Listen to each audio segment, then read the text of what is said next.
All right, well, I've realized it's definitely going to be a two-part video because the lovely Samsung people won't let me switch between the normal camera and the camera facing me. So it's what this is going to be intended to be is an A/B comparison of pickup height on these DiMarzio Area 58s. I've been getting a lot of questions and feedback about the electronic setup, and we're just gonna run through the whole guitar here real quick, and then then we're gonna do some A/B comparisons. I'm gonna go over the guitar. I'm gonna pause, walk over to the amp, go through amp settings, and then we'll move forward.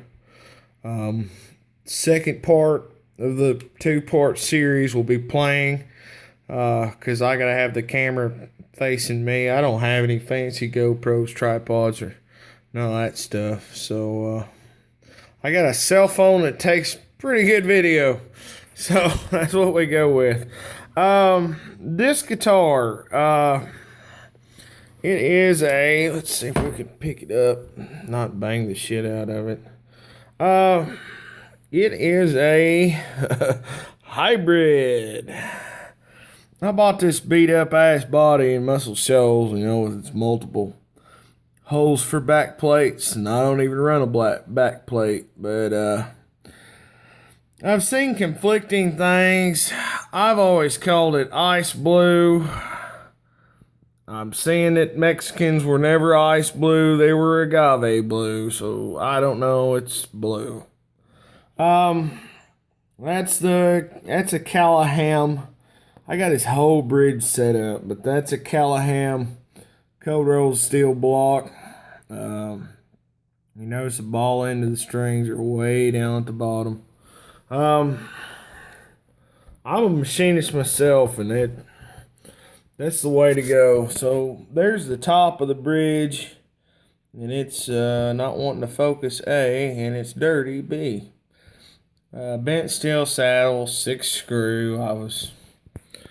At the time I did the first build, I was very adamant about having a 6 screw bridge. For some vintage cork sniffing tone reason, I don't, who knows. I will show you this. I think it's kind of cool. The nickel cover. And I haven't cleaned this thing since last time I changed strings, but my nickel cover on my humbucker is starting to get some patina, which I think's cool as shit. You might not think so, but I think it's great. So what? I've told you all this before, but I'll go through it again in better detail if I can.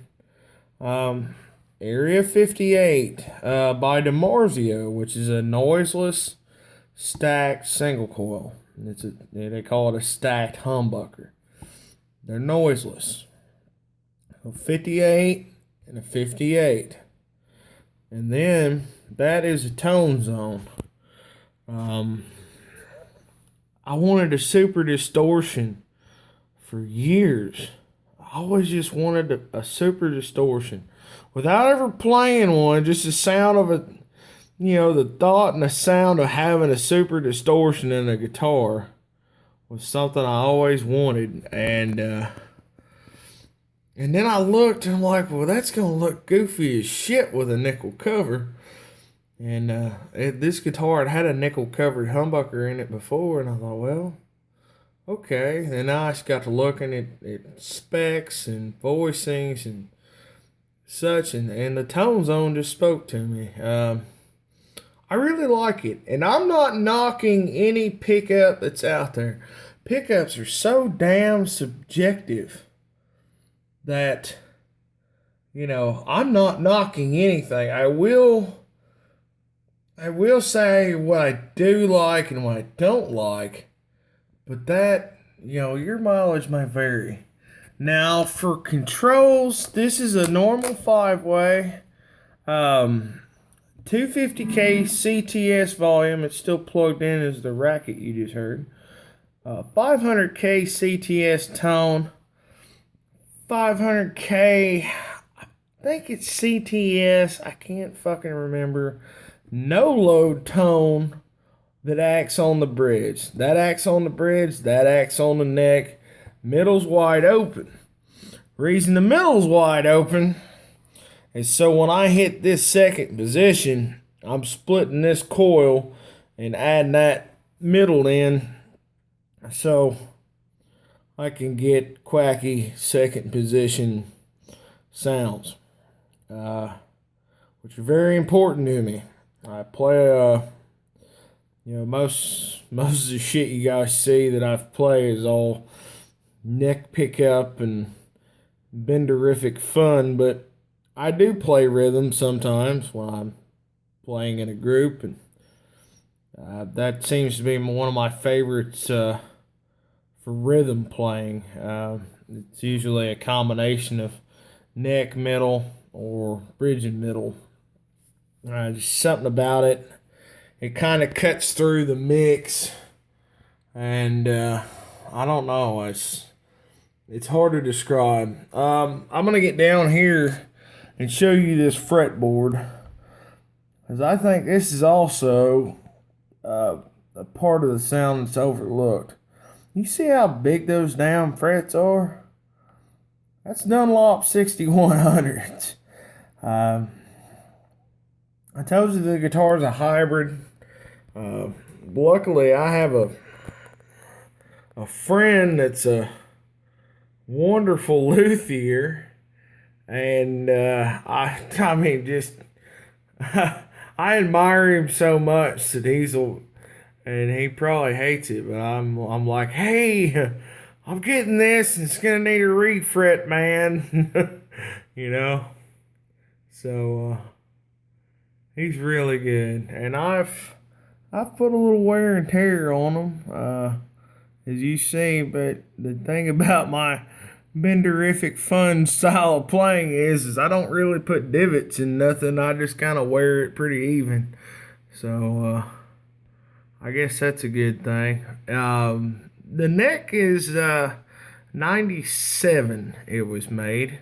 So it's double string tree with staggered locking tuners.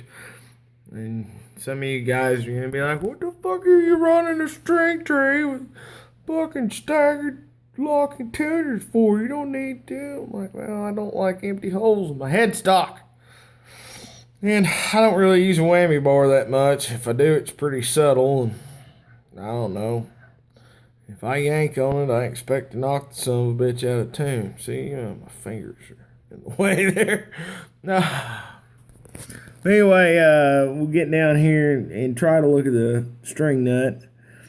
That's a bone nut, actual bone, made when the refret was done. This neck was refretted. It was on the dark blue guitar. You can see in my if you go through my videos and find the Phantasm Blues and Fusion covers, that was the dark blue guitar. Oddly enough, that guitar had the electronics out of the Squire from Squire, Strat, mods, and upgrades. So I hot rodded that Squire with that wiring set up in anticipation of putting it in that Mexican bodied, American necked hybrid I'd made, the first one. And then I bought this body. I bought it as a whole damn guitar at Counts Brothers and Muscle Shoals. It had a silver shell pick guard on it, silver pearl, I should say. Cut out for a Floyd, a bunch of damn switches and holes in it, and a humbucker, 2 singles. But it had something. They either have it or they don't. The dark blue one sounded dead, and this one sounds, it's just, I don't know. It's hard to describe. So, anyway, 10-minute video, and we've just now talked about the guitar. So I'm gonna pause and we'll go talk about the amp. Okay. So now here is the amp settings as I'm crouched in a very awkward position. I actually need to turn that down just a touch. And I probably need to get this thing worked on. Treble and bass all the way up. Gain 2 all the way up. Gain 1 about 9 o'clock. Middle on about 3. Volume somewhere. And then we got the hot plate. Hot plate is -12. So, and then reverb's on just a little bit.